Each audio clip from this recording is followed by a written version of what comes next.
Good afternoon, everyone. My name is Luis Angela Marcano, and I currently serve as president of Downtown Center's Associate Student Council. On behalf of the Office of Students Activities and the Downtown Center's Associate Student Council, I am very excited to welcome you to our fourth Leadership Fireside Chat this semester. For those who are not familiar with this new leadership development program, the purpose of the Leadership Fireside Chat is to equip CCSF students and student leaders with a wealth of leadership insight, tips, and strategies. We hope you will have a better understanding of leadership in action from a diverse perspective and seasoned leaders across various industries. Before I introduce today's speaker, Supervisor Connie Chan, I'd like to share a few details about the program. First, there are 5 leadership fireside chats this semester, and they're scheduled on Zoom on Fridays from 4 to 5:30 p.m. The next one is scheduled on December 17th. We are planning to schedule 5 more chats next semester for a total of 10 this academic year. Second, those who attend 7 out of the 10 fireside chats are eligible to receive a certificate of participation at the recognition event at the end of the next semester. Every session is open to all the students, even if you decide not to participate in the certificate part of the program. Since you have registered for today's session, thanks to Zoom, we have a record of your attendance. Nothing further is needed on your end to mark your participation. Next, please note that this session will be recorded.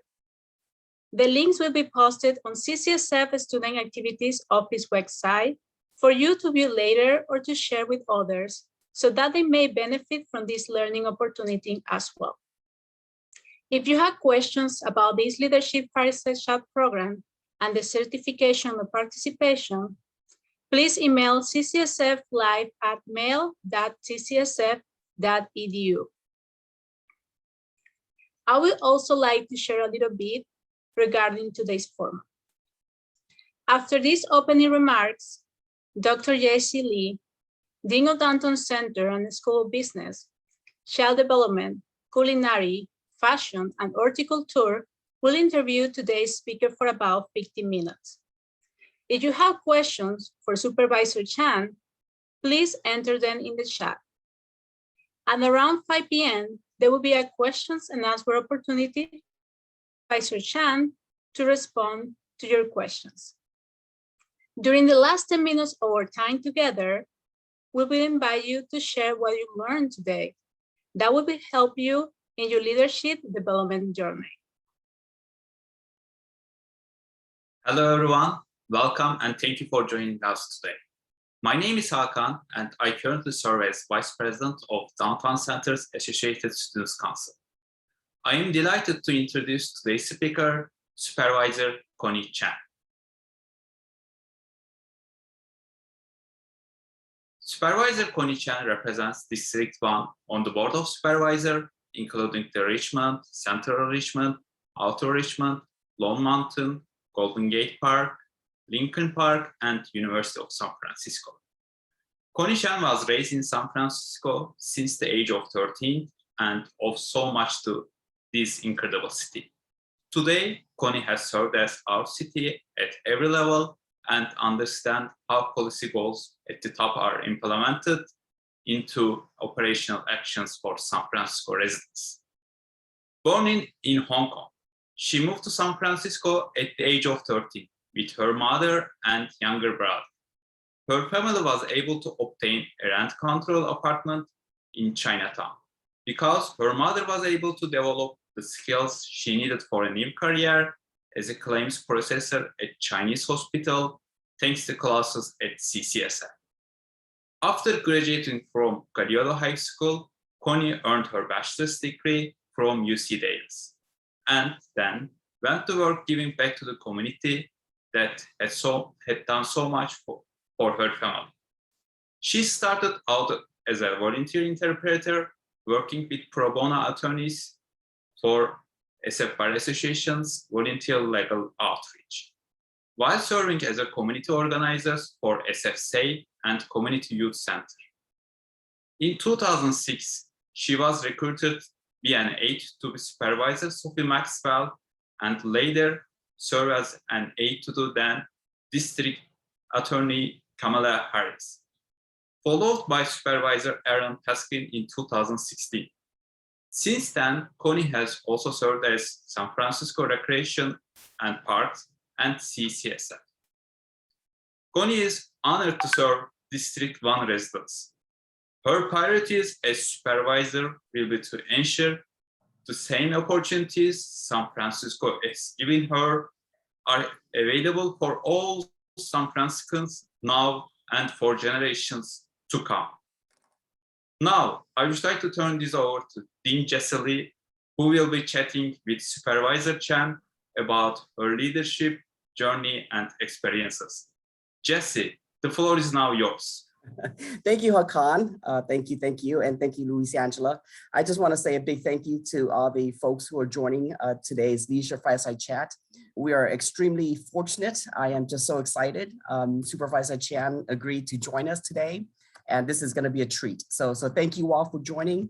And I want to say thank you, Supervisor Chan, for really taking time out of your busy schedule to share, again, your leadership insight, tips, life lessons learned, everything you want to share with us. So we have about 20 questions, and certainly that's me asking you, and then there will be an opportunity for the folks, again, joining the call to ask questions as well. So as we sort of learn more about Supervisor Chan's journey, I welcome you all to start thinking about questions you want to ask her, and we will obviously give you an opportunity to ask those questions. We will also, again, as Luis Angela noted, we will have a time to share your learning at the end of this session. I just want to note real quickly, this is a leadership development opportunity. This is not a community forum.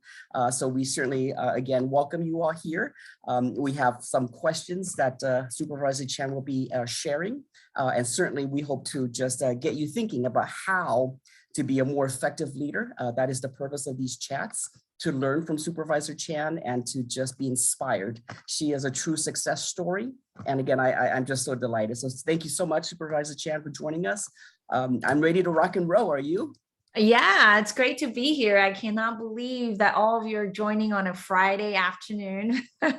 In fact, a Friday before Thanksgiving. So I am so pleased to be with you today. I really appreciate the opportunity. Well, we're going to learn a lot, and I'm going to shut up. So I'll put the first question. So tell us about your career path and how you got to where you are today. Wow. Well, I graduated from UC Davis. When I first graduated, I came home. I came to San Francisco because this is where I grew up. I came here when I was 13 years old. I was born in Hong Kong and first generation immigrant. And when I came to San Francisco, I came to San Francisco's Chinatown. So after I graduated from Davis, I came home and came back to a town where I truly loved, and also where my mom was. When I came home, the thought that I had was, I wasn't quite sure what I want to do for work, but the thought that I have was something that will inspire me to wake up every morning. So I started out as I started out to be a volunteer because I think that's something that's meaningful, but I'm not quite sure where my skill sets to be. So I started to be a volunteer for tenants attorneys, pro bono they work pro bono to help tenants, and I as an interpreter for them, because that was like the basic thing. I'm bilingual. I can, speak English and Chinese, and it was meaningful work. And from there on, community organizing is how I started my path in San Francisco. And before I know it, I started to become, then I became a city worker, really as a legislative aide. I think in my bio had an introduction. Thank you so much, Hakan, for your introduction. That was so kind. And that's how where I am, eventually run for office and now as a member, elected member of the Board of Supervisors. But it's all about community. I think that's what my career path has been. In fact, I also had my short time at City College of San Francisco. And I really love my time in City College too, because talking about community, I think that City College is a critical fabric of what San Francisco is about and what our community is about. So. Well, it's a perfect segue because I feel like you never left us. So we're just glad that you're representing us in so many different ways, right? And again, CCSF is a special place. And again, you're a part of the family, CCSF family. So again, I'm just delighted that you are now one of the 11 members of the Board of Supervisors. So tell us, what does it mean to be a Board of Supervisor? What does it mean to sort of do your job? For the folks on the call, can you describe your roles and responsibilities as a supervisor? Absolutely. I have worked in all three branches of government, the judicial branch when I was aide to DA Kamala Harris, and also the executive branch, which is, at Rackham Park, and then the legislative branch of government, which is the board supervisors to really make the policy for the city, alongside with the executive branch with the mayor. But really, I think fundamentally, San Francisco is very unique in a sense where the board of supervisors, a lot of places that you go, there are city councils, and then there's like the county supervisors. San Francisco is really unique in a sense where we're both city and county of San Francisco. So as a member of the board of supervisors, we really have two function or two roles in one. We represent both our district, but we also represent the county. So we also sit on what we call a county transportation authority. So we play the role of city council and county supervisor in one, and making decisions varies. Besides representing our own district, we're also representing the entire county together with 10 of my other colleagues. So you've done a lot to get to where you are today, and I feel like you're such an inspiration to me, and I'm sure to a lot of folks as well. So what inspired you? I know you talked about community. Can you expand on that sense of community that inspired you to be a member of the Board of Supervisors? I think so. Immigrant family, Chinese immigrant family. My mom was very tough as a person. She was a single mom with two teenage kids, came to United States, came to San Francisco, a brand new town, and she took root and thrived here in San Francisco. And let me just say, I think what inspired me is San Francisco, where it's very inclusive. We're inclusive with not only who we are, but we're inclusive with ideas. And I think that my mom found comfort here and felt welcome here, even though as a single mom, with two teenage kids in a brand new city. And I think that essentially is what inspired me, and to think about our community in a way that is, how can we make sure we continue to build a very big tent to be inclusive.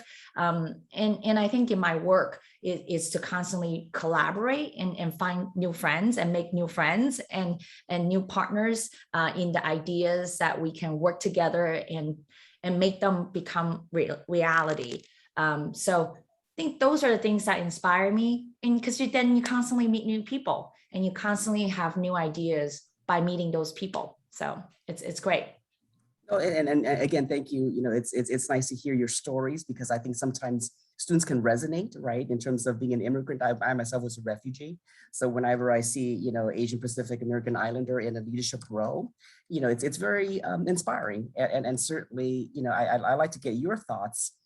What preparation, training, or experience you think prepared you, right, to sort of be in this role? So if folks want to be an elected official in the future, what do you think are some of the preparation, training, or experience they should have? I really think that volunteer work makes a lot of sense. Obviously, you're very busy. You're students, and you probably also have a job. So you're like, where do I find time to even volunteer?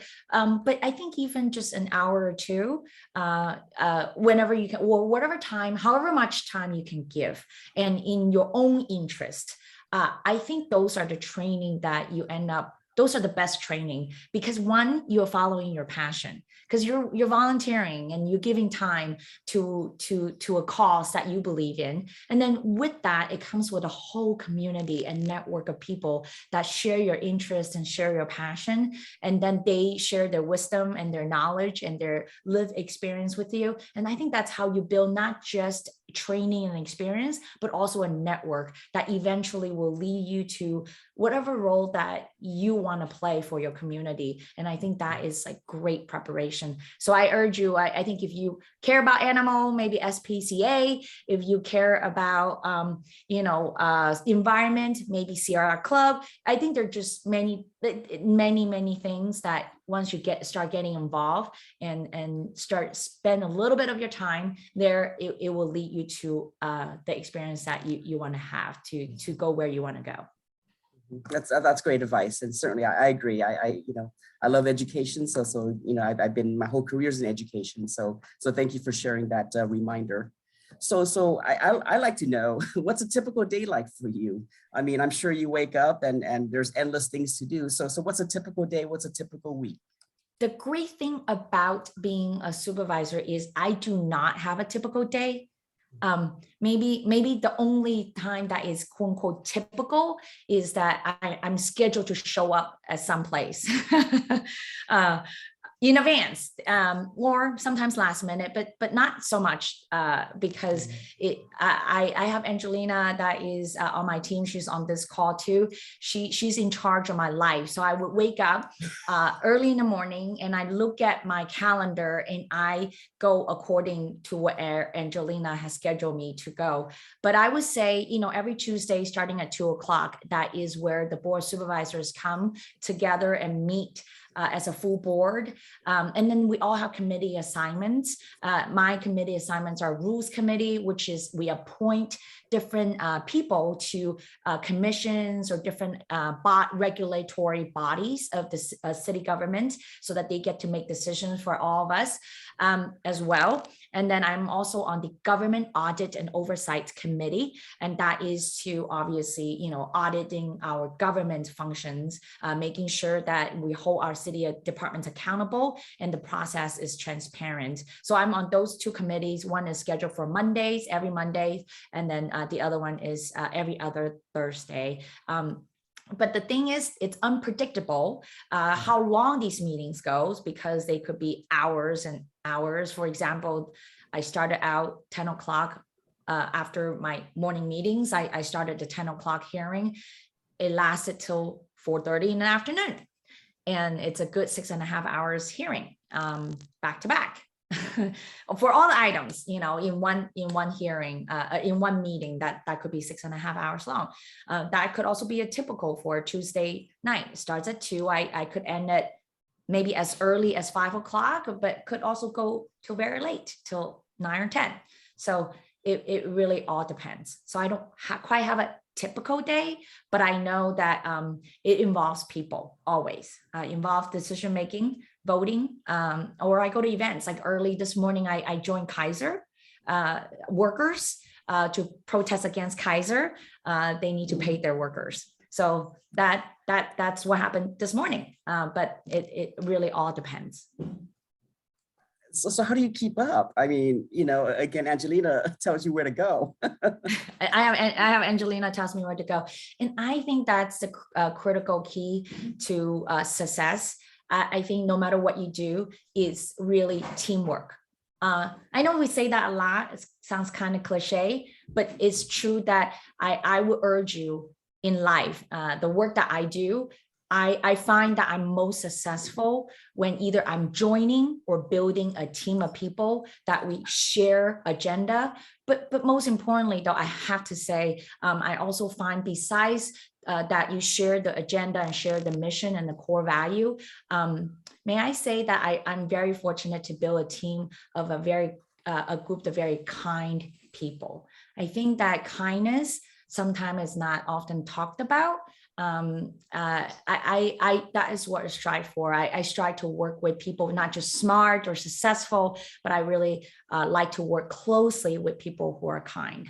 So I'm fortunate to have a great team that is also very kind and smart and all of that, but definitely very kind. Well, that's because you role model kindness and you role model intelligence. Thank you. Want to work with you, right? So Supervisor Chan, I know you talked about values. I'm curious, can you share more about your core values? What motivates you in life? I know you talked about community. I know you talked about collaboration. Can you say more about your values? I think my values, we hear about San Francisco values a lot.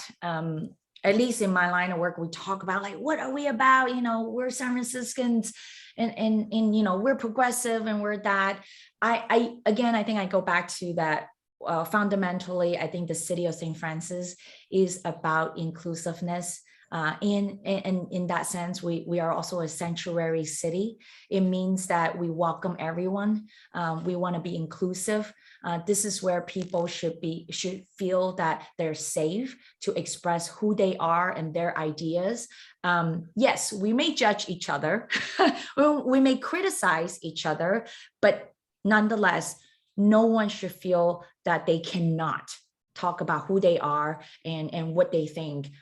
There should always be a space for all ideas to take roots and at least express.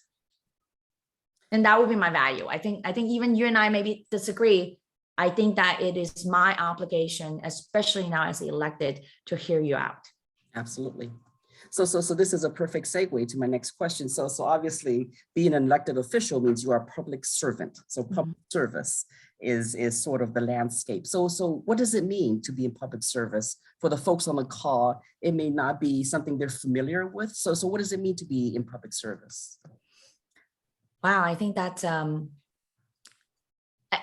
public service means many different things for many different people, depending on what they think the service really is.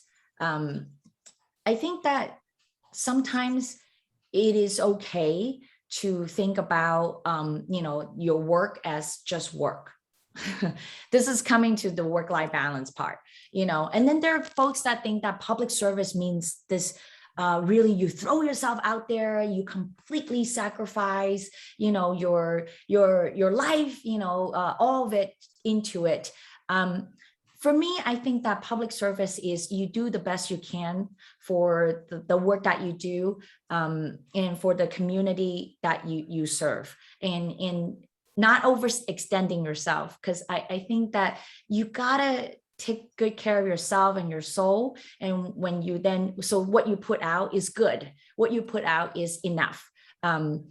So that's how I think of the attitude toward public service. And when I think of public service, I don't think that is necessarily just about working in city government.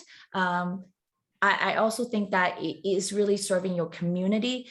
My mom, she passed away this year, but she has taught me a lot about service and public service and serving a community. She never was a city government worker. She worked for like seniors. She works with them as unlock but she taught me that one thing is that you don't have to run for office to serve. You don't have to be a city worker to serve. It's really where your mind is, and you do the best for the people that are around you. So to me, that is public service. It's to do the best you can and serve the people around you. I think that's perfectly articulated. Thank you so much. I think that's truly you know, so real, right? And I can see that, and I can feel it, that you know, being a public servant is really your calling. So thank you for being, you know, one of our board of supervisors. So you talked about, you know, taking care of yourself. So I'm sure your days are endless. There's always countless things to do. So how do you maintain sanity and practice self-care? You have an 8-year-old. So how do you keep it up? I'm not going to sugarcoat it. Like, I definitely have my days that I failed miserably. Like, I mean, I think that's the important part, that to know that there are going to be days you're just not perfect. Like, you're going to stress and that you're going to be, you know, angry and upset. Like, let's keep it real. Like, you're not going to be always perfect, and there are going to be days you're down, and be okay with that. And that's, I think that is actually key, is to accept that not every day has to be perfect or can be perfect. There are going to be days you make some mistakes. And for me, when I make mistakes, I think that I go through different process. There are days where when I make a mistake, I need to immediately fix it because I have that sense of urgency. And then there are days where I make a mistake or not, or feeling like I'm failing, or I have certain emotions that are negative. Sometimes I also do have to learn to accept it and sit with it and work it out. So I deal with it, you know, and then I do experience stress, and I have to admit that I'm stressed. Well, you're always smiling, so I just don't know, you know, what you're doing and the decisions you need to weigh, because again, as a board of supervisor, right, you're weighing policy decisions, you're making big policy decisions. So I'm curious, for the folks on the call, what are the most important decisions you make as a supervisor? I mean, talk about the things that stresses you, right? Talk about the things that sort of keeps you up at night. What are those decisions? Well, I think probably two decisions. I think one is decided to run.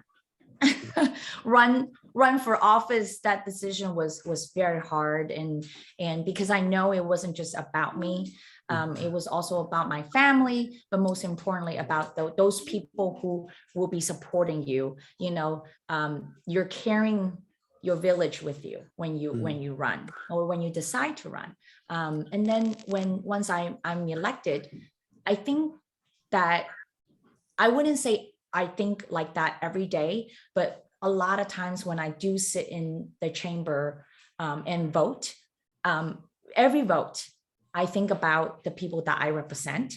At least I try, you know, for as many votes as I can. I sit there and I think about, like, what does this vote mean for my community? And when I say my community, sometimes it could mean the Richmond District 1. Sometimes it could also mean AAPI, because I'm Chinese American. You know, I think about Chinese community or AAPI community, and I'm also immigrant. So I think about immigrant communities. I also been a monolingual resident. And what does that mean for monolingual residents? I'm a woman, you know, a woman of color, and I think about them. So I would say that when I vote, so all the other decisions, you know, I don't take lightly, but definitely voting in the chamber is when I think that I take the decisions most seriously. Well, and again, you know, as a board of supervisor, you're one of 11, right? Mm-hmm. So how do you sort of work with your other fellow board of supervisors when it comes to voting and you know, big decision making for the city and county?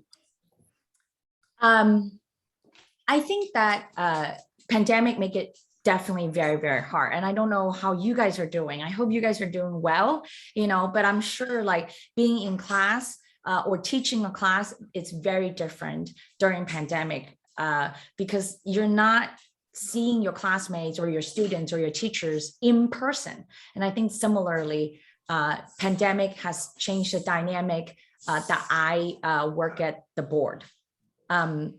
Because I'm not really seeing my colleagues in person all the time. I think when you're seeing people, then you get a little opportunity to do a little small talk here and there, and that's how you build a relationship. So for me, I recognize that is a challenge because of pandemic. So I dedicate my time to make sure that I call my colleagues. How are you doing? Or I ask Angelina to help me to make sure that I do spend time with my colleague in person, either a coffee or a meal together to break bread, so that when we do have to duke it out, when we do disagree, you know, there is a relationship of, there's a basis of respect and trust, and know that where we stand and who we are and what we represent and what we're about. So when we have those debates on the floor, we can be intellectually honest about it, or at least I am intellectually honest about it, and let my colleague knows what I'm about.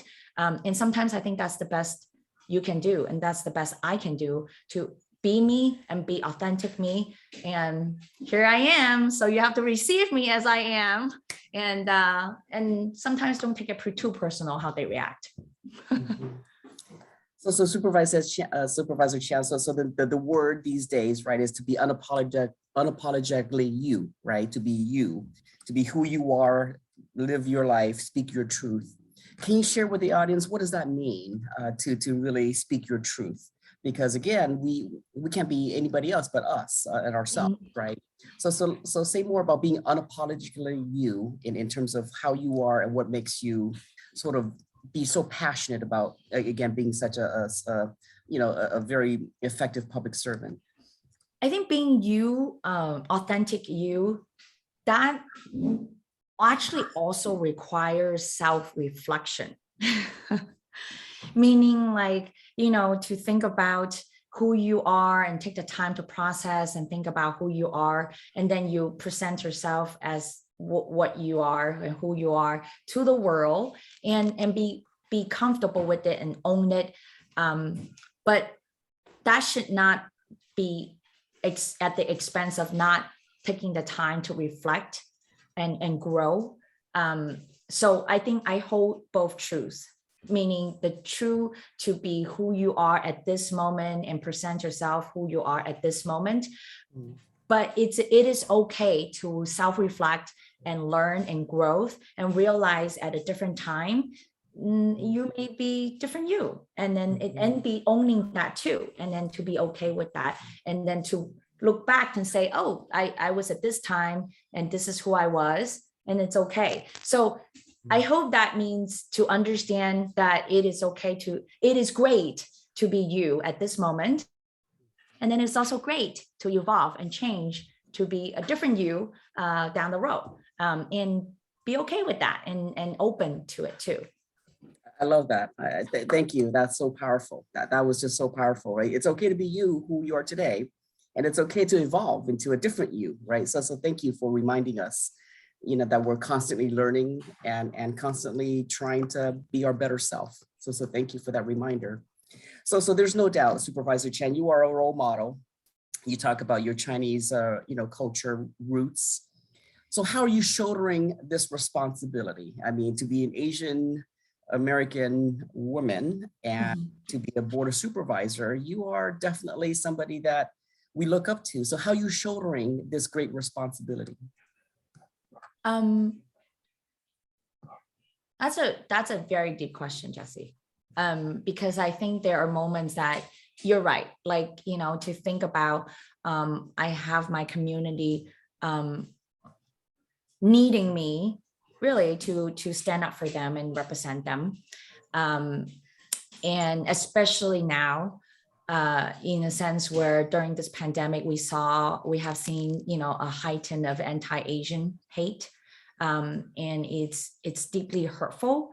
And for my community, at times is fearful, and that it is something to think about. I think we talked about earlier what keeps me up at night.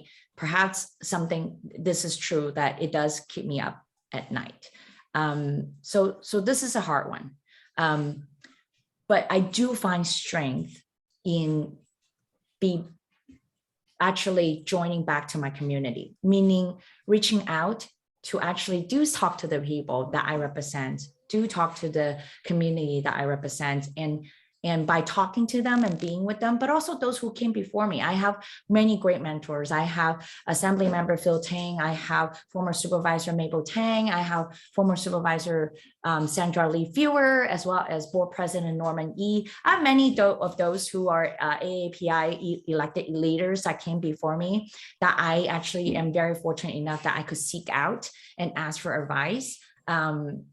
So I think mentorship is definitely key to really make sure that I grow and share the burden. I'm like, help. Ask for help, actually. Well, thank you for sharing that. And again, I just want to do a quick time check. We're halfway through this, interview portion with me. So for the folks on the call, please think about questions you want to ask Supervisor Chan. I'm gonna, have more questions for Supervisor Chan. But again, for the folks who are thinking of questions, please think about them and please enter those questions because we want to hear from you later. So Supervisor Chan, are you ready for round two? That's good. Again, I love that you talked about mentorship, because I think that's a very important aspect of how we grow. So can you share some mentoring advice that you received from some of the individuals you just named? Wow. I want to talk about actually one that I haven't named, and I realized, wait, she's actually half Asian too, is now our Vice President Kamala Harris. When I was working for her as a staff, she was our district attorney. She was our, in fact, first Black or Asian district attorney in San Francisco then. And she was also our first Black and Asian attorney general. So she just was really a trailblazer. And by the time I worked for her, though, she was already on her second term as a district attorney. So she was a known entity then. But one thing I really learned from her is a good advice is humility. And because she is what I actually learned from her doing. She was a known entity, but everywhere she went, she always introduced herself. She wasn't going to wait for someone to introduce themselves to her. She goes up to them and say, "Hi, I'm Kamala Harris." And I think that's like a key to understand that. I think it's good, especially as a leader, you go up to people and you introduce yourself, even though you assume that people should know you. I think that element of humility to open up to people and to welcome them, into your space, it's a good trait of a good leader. That's very powerful, yet very simple advice, right? Go up, introduce yourself, say hi to folks, talk to folks, get to know them. So thank you for that reminder. It sounds, but like you said, most people don't do that. Mm-hmm. And yet it is so critical. So in terms of what you shared, how do you sort of get to know folks in your community? It's a big, it's a big district. So tell us about your weekends. Do you go out and shake hands? Do you kiss babies? I mean, that's the. You can't kiss babies because it's pandemic. Right, not now, right. So you're not allowed to kiss babies or even shake people's hands. But I do go out and I definitely introduce myself. I think a lot of times I be a pick up to go orders, or I get my, clothes tailored or, fakes. And I do that. I just go out and hang out in my hood. That's the great thing about being a district supervisor, representing your own neighborhood and your community. I also bump into my kid. I have a kid, he's 8-year-old. He goes to Lafayette Elementary and in the third grader. So I always see, his classmates and other parents. And so I get to really say hello to my community. And, sometimes they recognize me and they're like, "Are you so-and-so?" Or, are you Connie Chan, our district supervisor? And then of course, if I know that if I say yes, there's a complaint to come. So prepare for that. And I welcome that. It's all good. And so, I do get to meet people. And I think kind of goes back to what I was talking about earlier, is to introduce yourself and say hello.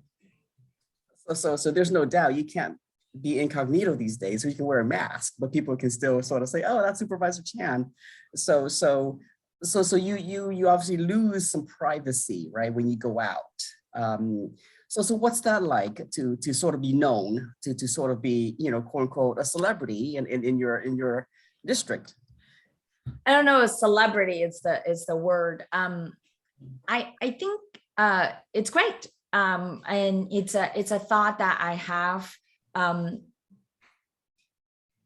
The funny part about it too, though, it's because of mask.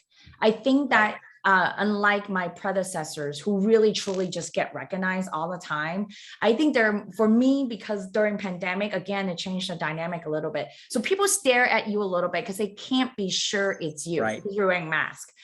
So I do want to say it's not as easily recognizable as you think, at least for my predecessors as they have experienced. Nonetheless, sometimes, yes, when they stare at me long enough, I would be like, yes, it's me. I'm Connie Chan. How's it going? It's okay. Like, you can tell me what your worries are. And I think it's probably a little bit harder for my family because if we go to a farmer's market, when we go shopping, they now will add an extra 15 minutes just in case, for when we run for errands. It's okay. We'll just do the added time. That's good to know. So this is your first term. I'm sure you're going to do a lot of great things. So if you were to say, okay, this is what I want to accomplish, before the end of my term, what is it that you want to accomplish? I think for us that right now during pandemic, this is the truth about pandemic. I think the pandemic have exacerbated a lot of inequities that we face in San Francisco, especially. And we see that. And I think there's an analogy that I learned that is really well, is that pandemic, if we think of the pandemic as a storm, it's the same storm we all are experiencing, but we are actually all are on different boat. Some of us are on a tiny little kayak, and there are people who are on their fancy yacht. It's the same storm, but it's really different. It's impacting us in a very different way. So my priority would be for those who are on little tiny yacht, like little kayak, trying to survive and hold on to. And that means like tenants who couldn't pay their rent and facing possible eviction. It means small business that are having difficulties to reopen or to sustain. It means that, working families that are trying to get their child, have their child care taken care of. And honestly, in this case, like also a lot of students and even our faculties and educators who's trying to make a living wage and staying in this city. And those will be my priorities. How do we get the working people to be able to sustain and stay in San Francisco?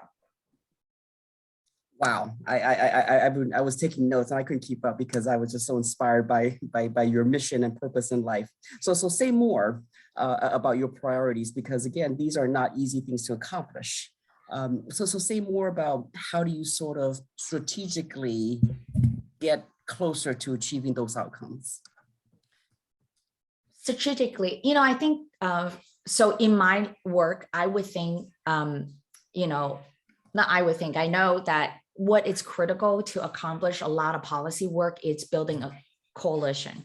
And it's not just a coalition under inside City Hall, and sometimes we call it under the dome, because that little tiny dome right in City Hall. I think it's building a coalition both inside and outside. And when I say outside, it's really the community.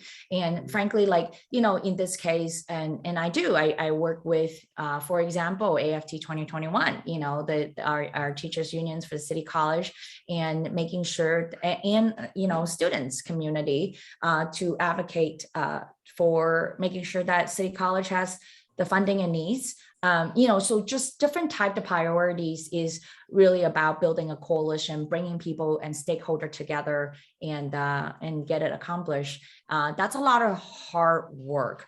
It means that you got to spend the time with people and to really hear them out and know what the agenda that we can come to consensus with, and then we collaborate and work on it together, and hopefully we deliver.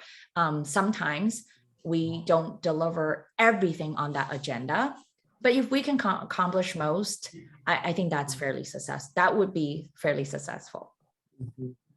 Thank you. And again, the importance of building a coalition is very, very powerful. And it's certainly that's something that you do over the years, right? It's not something you could just get done in a week. So thank you for sharing that wisdom. So I'm going to shift focus to talk about general leadership. So again, I think I bombarded you and peppered you with a lot of questions as a board of supervisor. So if you don't mind, I'm going to ask you general questions about leadership, because again, part of this leadership fireside chat, right, is to sort of share your, again, insight with the folks on the call. So a very simple one to start. What is your favorite leadership book and why? Favorite leadership book. I don't know if that would be a leadership book. It's 5 Rings. And it's really more about negotiation, but all about being strategic and tactics. Because I think that in being a leader, a good one is you're actually constantly in negotiation. You're in negotiation with yourself, you're in negotiation with your families, and you're in negotiation with your colleagues. You're also in negotiation with those who may oppose your ideas. So I think negotiation is really a key. So that the Book of 5 Rings is actually what my sort of go-to sometimes. It's really thin and it's really basics. It's in fact about a samurai. And it's really about strategy and thinking. I wouldn't say it's applicable to everything, but it's the basic principle about negotiation and about your thinking and be strategic in life with your decision making. I will pick up that book. Thank you. Now, in terms of a leadership mantra, do you have a leadership mantra? You know, leadership mantra, I think it's be kind. It's be kind. Because I think that you can be the smartest person in the room. You can do a lot of things in a room. But I would think people as they grow old or when they look back in their life, I would think that the moments of kindness is what really touch people. And so I would say be kind as a leader. I think you would have less regret. I 100% agree. And for the folks on the call, Supervisor Chan is super kind. She is just amazing, truly is. So thank you for sharing that and again, sharing your kindness with us. So in terms of the next question, what are 3 skills, abilities, or characteristics that you believe every leader should possess? 3 skills, abilities, or characteristics besides kindness? I think maybe when I think about leader, I think of elected leaders or like when you run for office. I think 3, like I said, be kind. I think you should definitely, just be considerate and be kind, be thoughtful. But I would say also good memory. Like good memory, which sometimes it's, I have to be honest, it's much harder during pandemic to remember people's name and their face because everybody's wearing masks. And I'm also meeting most people on Zoom. So unlike in the past, you're meeting in person. So there is like spatial way of remembering people. It's not happening during pandemic. So I want to say my memory of people and their name is way worse than before pandemic, but I would say good memory. And also good memory in terms of like, not just about people, but also about, the things you have read, be it in the news or be it policy work. I read a lot of policy briefings. I think it requires you to remember them well enough that, because you're constantly, I also am constantly voting and talking about different issues. I literally would have back-to-back meeting and every 30 minutes I'm on different topics and there are a wide range of them, and having good memory definitely helps. I think last but not least is, I know it's probably sound kind of cliche, but when I say listening, I don't mean just like nodding and kind of let the other person talk. It's active listening. It's to hear them and listen to them and really hear what they're saying.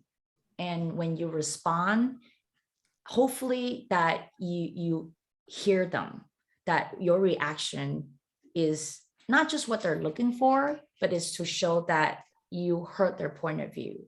You may not have to agree, but I think the key being a good leader is that you show the other person you understand their point of view. Even if you don't agree, I think the fact that they feel like they are heard and that you actually do understand where they're coming from, I think sometimes that's half the battle. Mhm. And I just want to tell the folks, Supervisor Chan absolutely masters that skill. She is a great listener, and she definitely remembers a lot of things. So thank you for sharing those things. Again, it's good to see you actually doing the things you're so good at doing. So thank you. The next question, this is one of those, the opposite, right? What are some leadership mistakes to avoid making? Oof. What not to do? How about just one really, is like, in my opinion, and I think that's that, not that saying that I don't do that or make that mistake, is act based on anger. Like you lash out, like, I think that is for the most part, I think that it's a terrible, terrible mistake in the world of policy making, that you make certain decisions, especially, policy decisions based on your anger, and you sort of lash out to a specific group of people or certain people. And I think that would be a terrible mistake. That typically, I think, if anything, history shows us when people who are angry and bitter and they act on that, typically that's what leads to a lot of suffering, right? Human sufferings. So I think anger is a terrible mistake. Acting out, being angry, it's okay, but I think acting on it's a mistake. Yeah, and again, you mentioned the anti-Asian,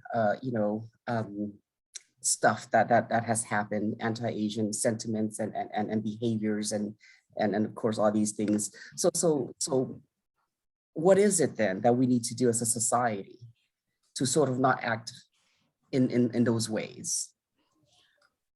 I would say it's to channel. So for I think for the AAPI community, it's what has been great is that I see the community channel that anger of like being discriminated, being hated on. We channel that anger and we're coming together, we're united together, we're voicing. I think you see especially awesome young leaders out there. I'm so proud to see AAPI young leaders, the next generation. They're coming together, they're organizing. I think there are like poetry being written, there's songs and music, there's dance, there's artwork, being done, but so much more than that. I see them marching, I see them rallying on the streets. I see them really activate and go out there and advocate.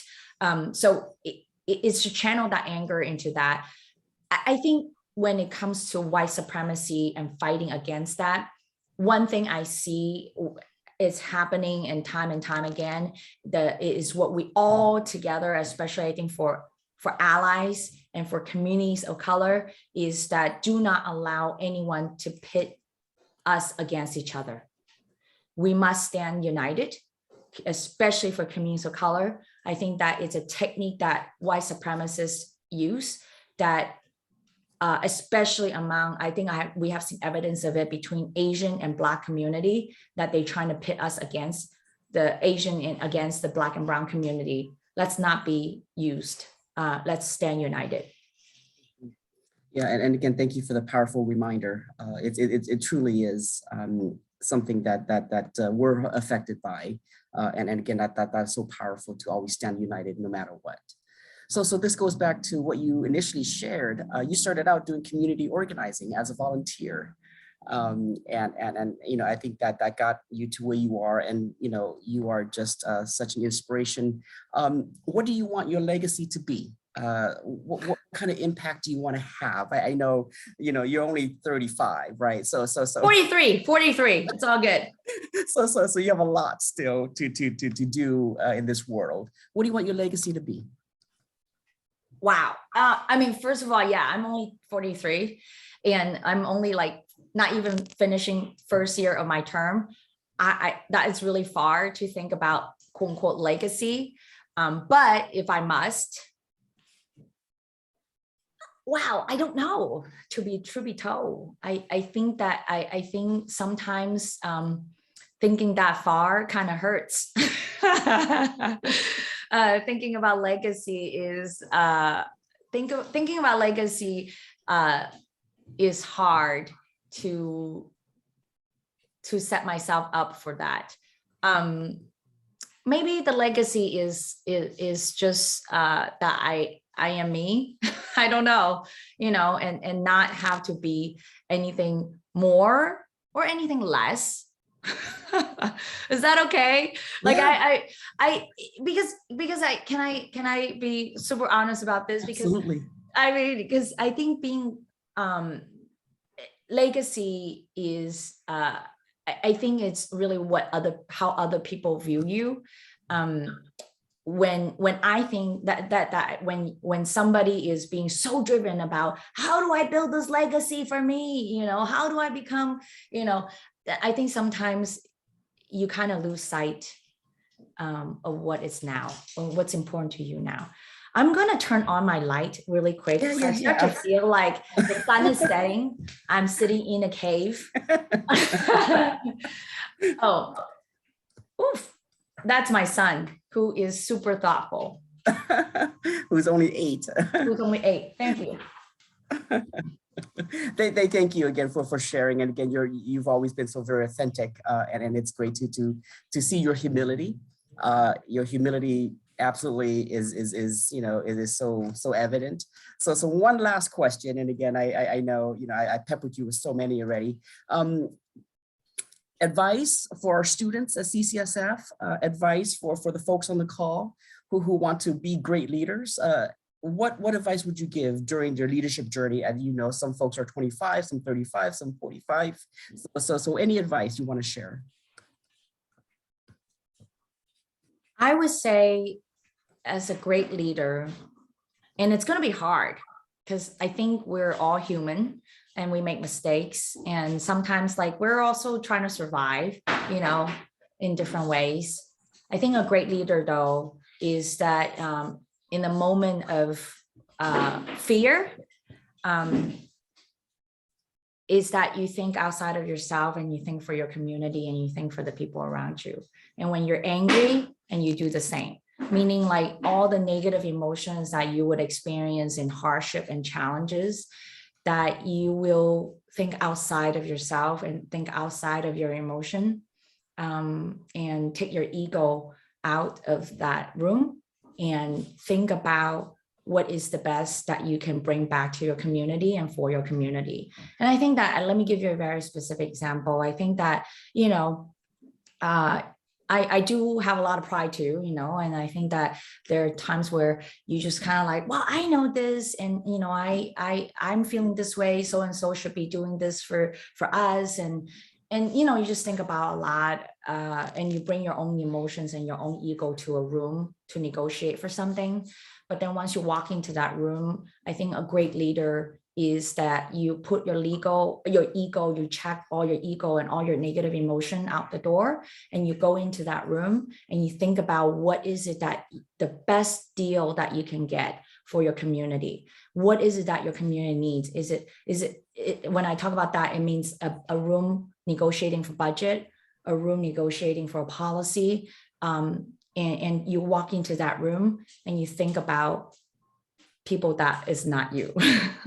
It's the people that you represent and that you work for. And I think that's what a great leader really should be. And even if you're 25, I think that that's what's about. You start thinking about your community. What is it that they need at the moment that actually is the most challenging? Mm-hmm. Wow. So I took 5 pages of notes. Wow. I am truly honored to have this opportunity to interview you. Again, thank you so much, Supervisor Chan. This is such a joy, a delight, truly very, very, very memorable. So thank you. I will now turn it over to our student chancellor, Siwei Tang. Yes, hi everyone. Thank you again for joining us today. My name is Tang Siwei. I also go by Stephanie. I do not have a preference how to be addressed. So you're welcome to call me Sui or Stephanie. And I am also currently serving as a student chancellor here at CCSF. And thank you, Dean Lee, for inviting Supervisor Chan. And thank you, Supervisor Chan, for taking your time out of your busy schedule to share your stories and experiences with us. We have learned so much from you, and I do feel the same that volunteer always bring us energies and positivity. I do like a volunteer. I started doing volunteer work back in China too. Thank you, Supervisor Chen. And I see that there are a lot of several questions in the chat. I'm trying to manage it and I'm trying to copy it and put it on my Google Doc. I will try to cover all of it. I promise I'll try my best. But if we run out of time for your questions, please accept my sincere apologies ahead of time. If you have a question or comment, feel free to enter them in the chat now. And for the next 18 minutes, I will be facilitating this Q&A portion. So let's get started with the first question in the chat. Supervisor Chen, are you ready for the first question? Of course. Yeah, thank you. So our first question is, are there tips or ways on how to build confidence? Tips and ways how to be confident. You know, I think that let me say that you can't always be confident in every situation. So first, know that you're not gonna like be confident always. But I prepare a lot. I have to say, I just really try to think before I walk into a room. I think a lot about the people that I'm about to meet and the topic that we're about to discuss, and do my homework. I truly believe in preparation is really the key to actually have the confidence when you walk into a room to deal with the room of people. And it's really think about what you want to say too, and how you want to show up in that space. I think once you decide how you want to show up, then you will be confident. At times I'm like, is this a moment that I need to be a good listener? I show up as a good listener and I put in all my listening skill. Is this the day that I'm talking like today? Then I show up thinking about, okay, I'm going to be who I am and I'm going to answer all the questions and as authentically as I can, you know? So I think being prepared is actually key to be confident. Yes, thank you a lot, Supervisor Chen. I am actually like feeling I am prepared now, but I'm still like shaking. So thank you. You look fine though. You sound totally fine. All right, thank you. Now we're moving on to question number 2. If you could go back to school and pay extra attention to a class that that is in hindsight was or could have been transformational in your personal life or professional, what would it be? Oof. So I would like to think I could still go back to school first and foremost. Of course. But if I could, or if I will, I think the extra attention class, probably math. Because I do think that believe it or not, guys, like when I read all these like data about just different types of sets of data about be it housing, be it transit, right? Like just reading different kind of briefings. I just thought that, hey man, if I'm actually better at math and statistics, like I just would be better at understanding it and have a better understanding and ask better questions. So that would be statistic or math are really like what the class I would pay extra attention to. Yes, thank you, Supervisor Chen. Our next question is, hi, Supervisor Chen. Thank you very much for joining us. You did reach a lot of success. How can you keep yourself motivated for the next success? People, I think just hang out with different people. And then, you know, I think that they give you different ideas about what they need and what can be accomplished. And, you know, one idea leads to another. And that is how I keep bit up. And can I also just one thought about success, and that is it all depends on how you measure success and how do you define success. In my opinion, success is, when you deliver, in my work, to deliver, a benefit to working people or to a group of people that help them problem solve.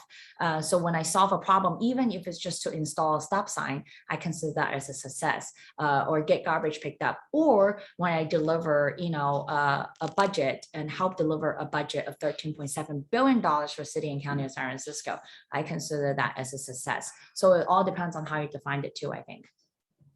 Yes, thank you, Supervisor Chen. I totally agree that success has different measurement. And I also agree that success can also just be deliver a benefit, or even just a small one, right? Thank you. And our next question is, how does it feel to have worked for the first woman president as she was the president as Biden went under anesthesia? I think that is a question. I don't know how, I'm sorry, I just copied. I didn't realize that this probably has some like grammar mistake. Or maybe we go to the next one until I fix this one. Is that okay? Totally. I'll do whatever you want.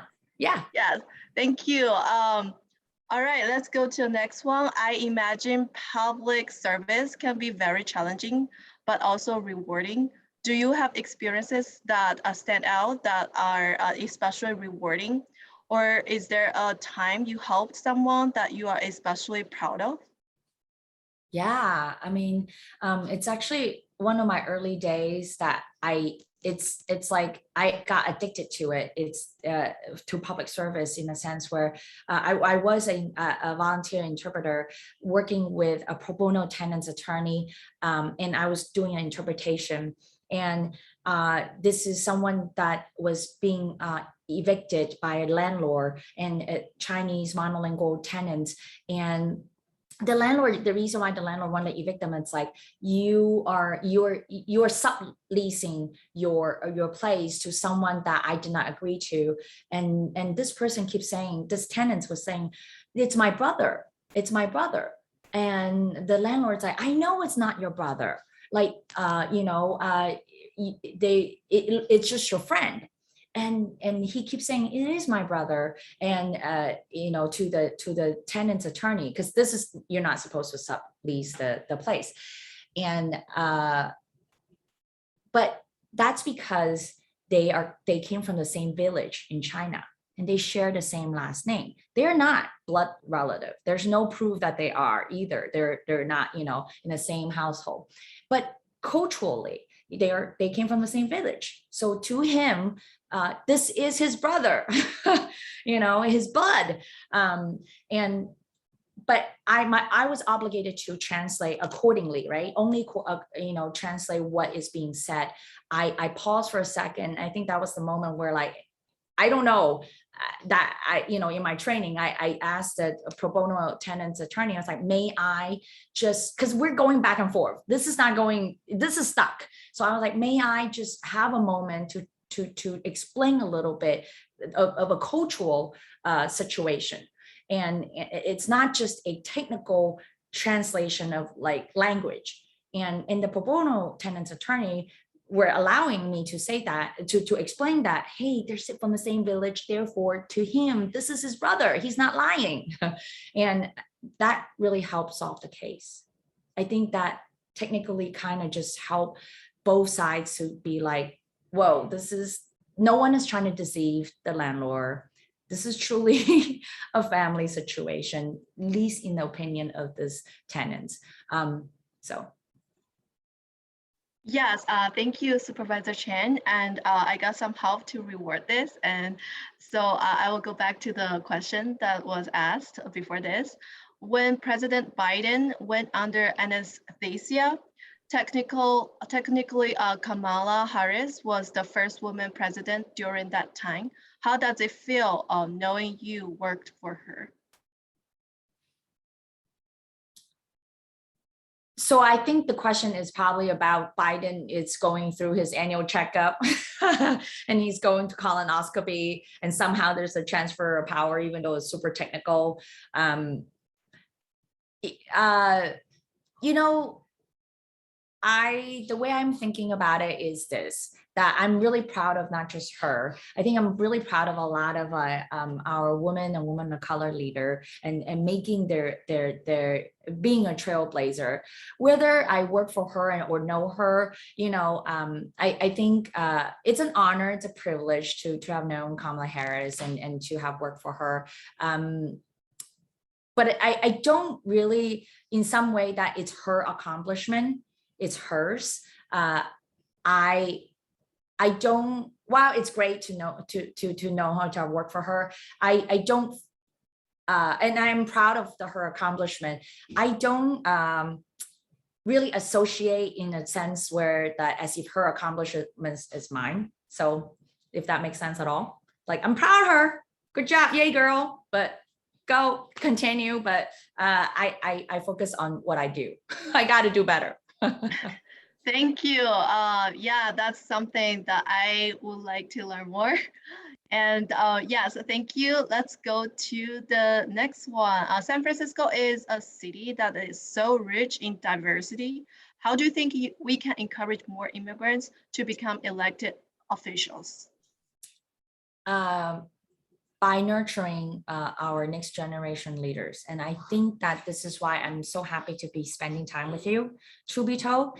I believe in this type of leadership development work. This is how we have the next generation of leader, is having you participating, but having great city college educators who are willing to invest their time and energy to say, let's make sure that we bring, you know, different types of like leadership skills to the table and show our next generation of students.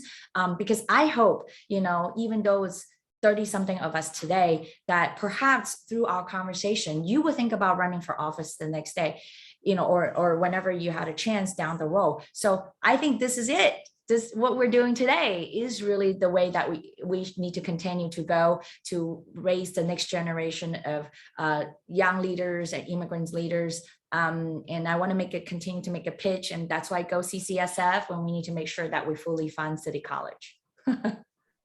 Thank you. That's very inspiring by starting from little things, and then we don't know like when it will become something very huge in the future, right? Thank you, Supervisor Chan. And all right, the next one is who do you go to for support when you have to make tough decisions? It all depends on what kind of tough decisions. You know, I think at my work now, I go to my team. First, you always go back to your team, the team that you build.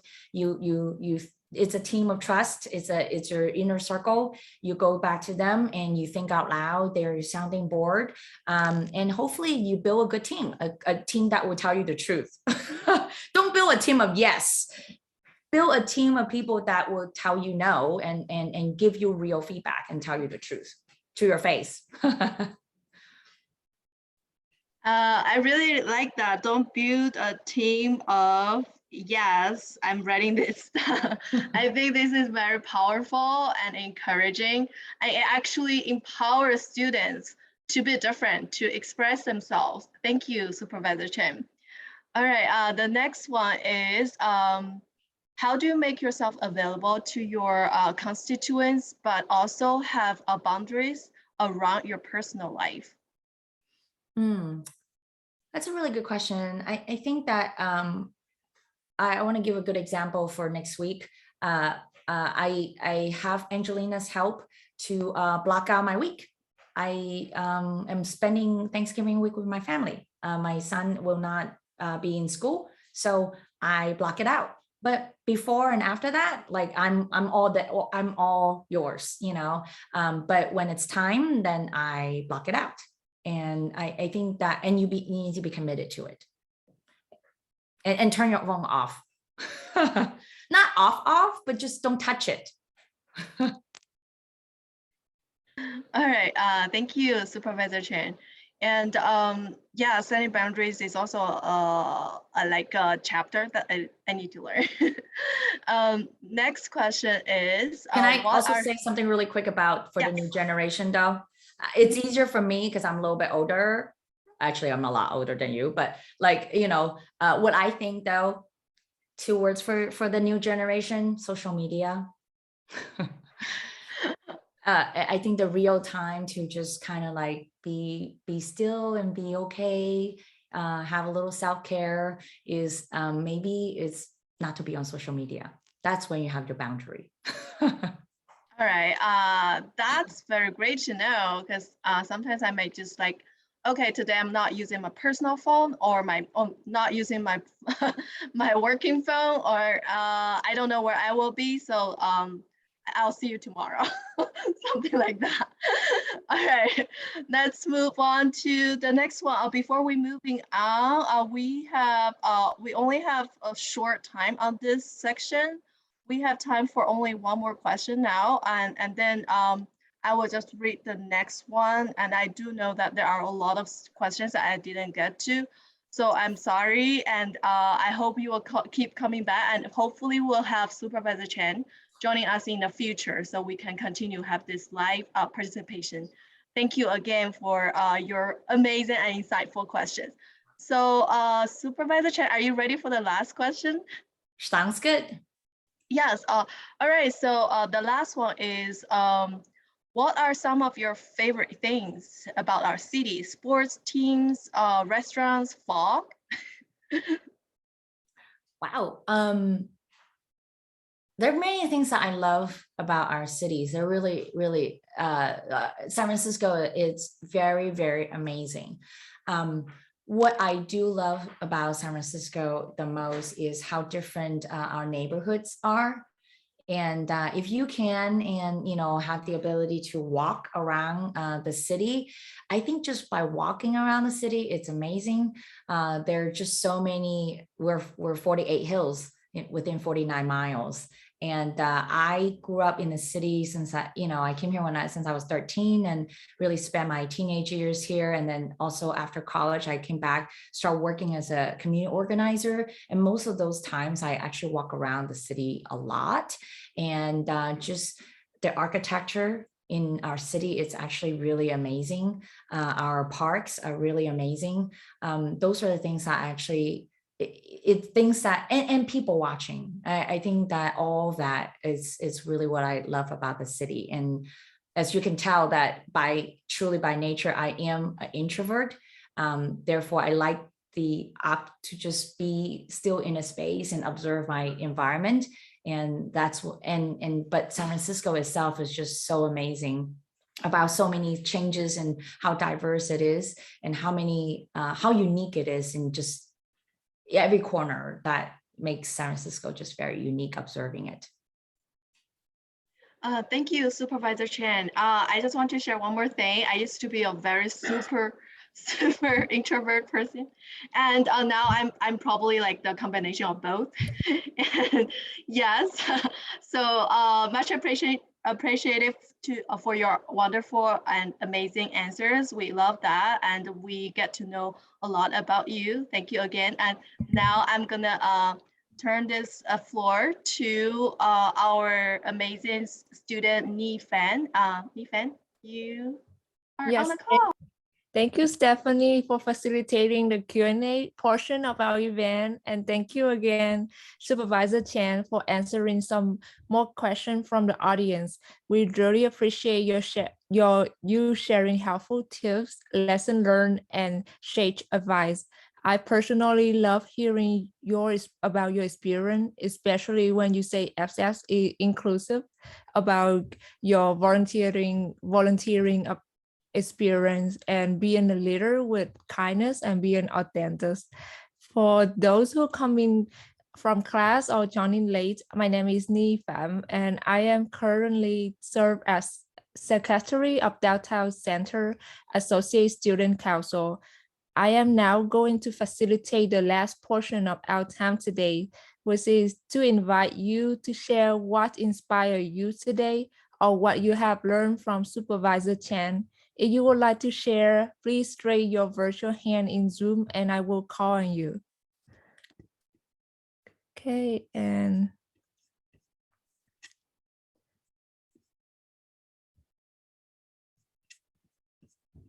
I saw one hand up. Yes, student Chancellor Tan. Would you like Yes, to? yes, thank you, Ni. So I do want to first thank you, Supervisor Chan, for sharing your stories, your journey here at San Francisco. And second, I am very interested in the volunteer experience. I would like to know what motivates you to keep doing volunteer work, and how do you encourage other people to join you as a volunteer? Thank you. These days I do most volunteers work for political campaigns and really ballot measures or causes that I really do believe in. And it is true that you have to rally your friends to make sure that they participate too. And I think what inspires us is, to be frank, at this moment, are actually challenges and hardship and discriminations and fear that we experience as a community, that we see, there are people who are wealthy and they're just getting wealthier. And that is what inspired me to really rally friends to make sure that we take up the causes and fight the good fight. It's not easy, but we do it. Thank you for sharing that. That's also inspires me, Yes. like the volunteer experience. Thank you. Thank you, Student Chancellor Tian. And I would like to add something that this portion is for takeaway and things that we have learned. So this is not the question portion. So, and I saw is that TJ? I saw his hand up, but then, all right. Alice, would you like to share something? Yes, I would like to say thank you so much, Supervisor Chen, for your answers. And today, sometimes when I hearing you talk about something, I feel very touched, very emotional. And sometimes when I hear you other answers, I feel very relaxed and feel very funny. I really love your presentation today. And knowing that we have a supervisor like you to serve us, the community. It made me feel I love this city more. And thank you. Yeah. Thank you, Alice. And I saw Su Xiao hand. Su Xiao, would you like to share with us? Thank you very much for Supervisor Chen taking time to come to our City College and share your experience. We learn a lot from you. I was wondering if I could have your office number or your phone number. I want to share some experience and talk to in person.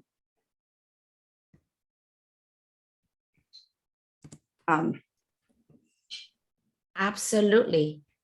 And I gave Jessie my office number and then also my email too. And because I don't know how to do it in the group chat.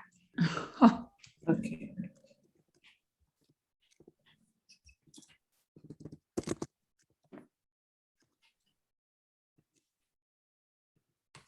Yes, if anyone else would like to share the takeaway. Oh, wait. Wait a moment. It's gone.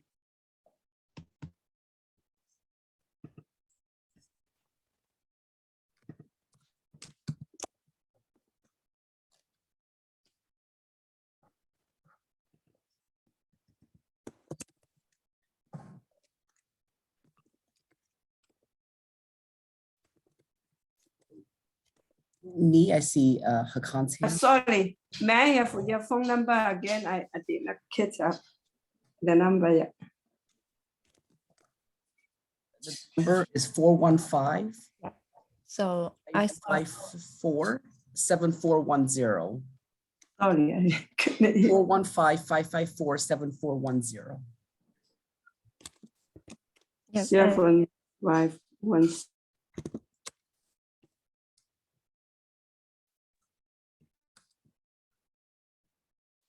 415-554-7410.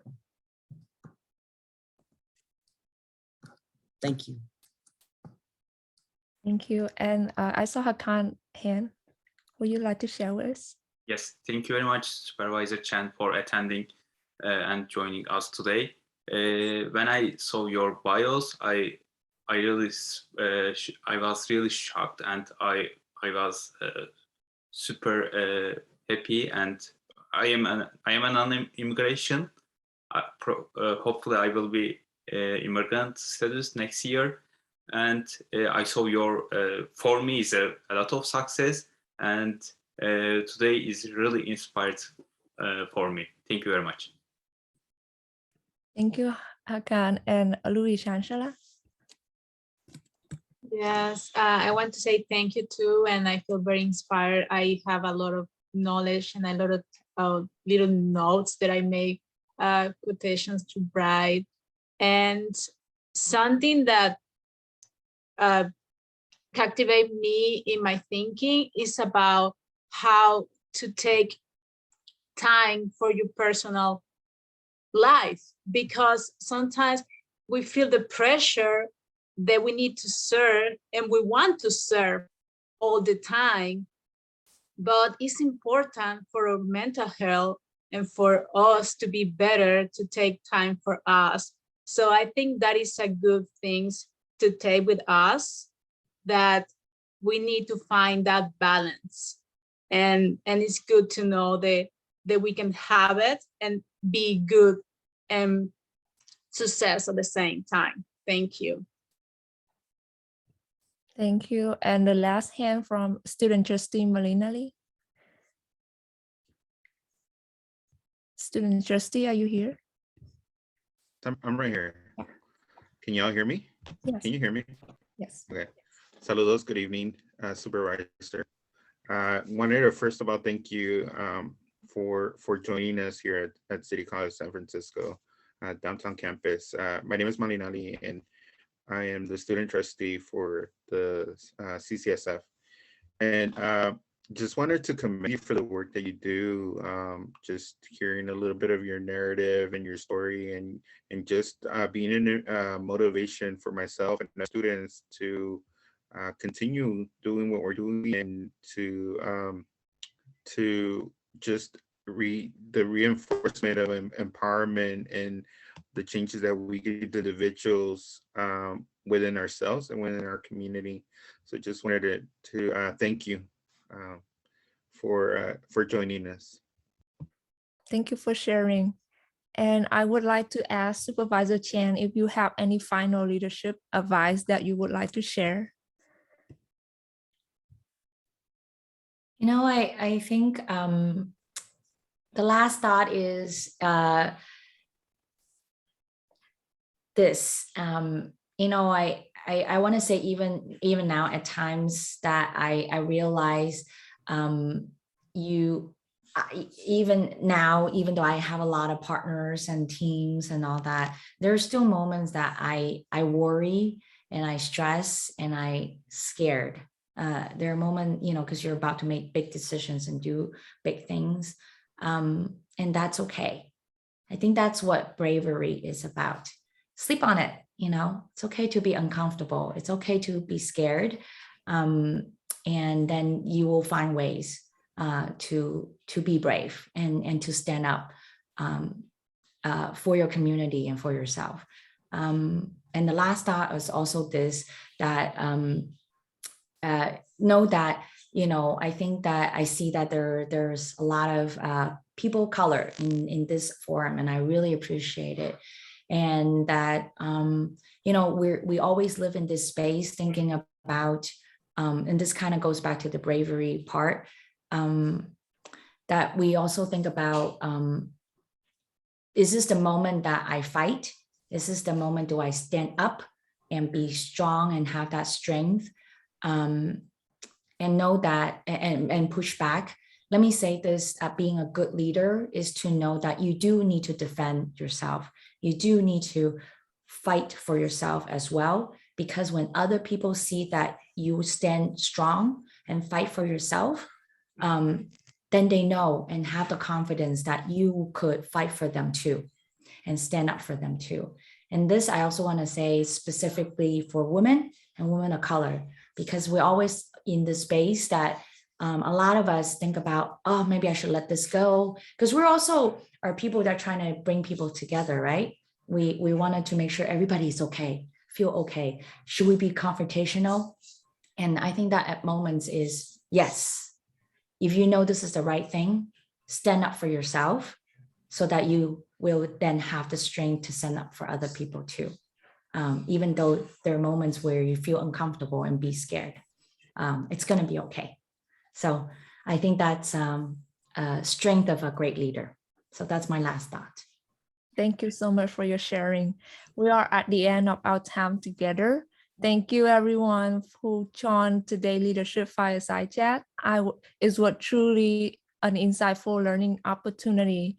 And again, a very special thank you to Supervisor Chan for joining with us today. We are truly inspired by you and your stories. The next Leadership Fireside Chat is scheduled for Friday, December 17, from 4 to 5:30 p.m.